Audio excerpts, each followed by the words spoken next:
I get a lot of questions about lectins and if they are problematic or not. Now, lectins are a certain protein that binds to some carbohydrates, and there are foods that are high in lectins, which I'm going to share in just a moment. But if you do have inflammatory gut disorders or IBS, if you have autoimmune disorders, these lectins can be a problem for your gut and for your digestion. Now, one good thing about lectins is that through the heating process, that actually helps to kill off and destroy the lectins. So some of the inflammatory foods, when you cook them, they're going to be much easier on your digestive tract. Okay, let's go through the list of some of the foods that are high in lectins. Number one on the list is quinoa. So often thought of as a health food, but did you know that the ancient Incas, who made quinoa part of their regular diet, first soaked and then fermented the quinoa before cooking it to help to reduce that potential toxicity from the lectins?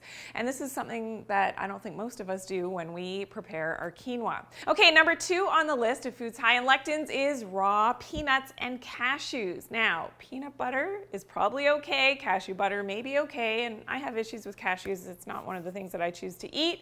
However, when they're roasted, it decreases the lectin content. So that is something that you may want to think about. Eating raw peanuts and cashews may not be the best thing, especially if you have these inflammatory gut disorders. And number three on the list is corn and soy, and especially if they are genetically modified. So it's the lectins that can help to make these plants more resistant to pests, and the higher the lectins, the more resistant they are, and of course, the higher crop yields that people and farmers who, of course, grow these plants, they're going to get a lot more the more lectins they have. So it is controversial, and of course GMO, I've got other videos on that, why we definitely want to avoid GMO foods. And this could be, again, one of those reasons why corn is so upsetting to people who do have chronic gas and bloating and GI discomfort, as well as autoimmune disorders as well.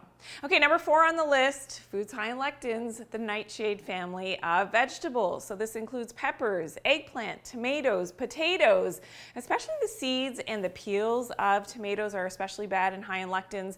So this is one of the reasons, again, why a tomato sauce that's been cooked will remove those lectins and tends to be better tolerated for people who do have digestive upset.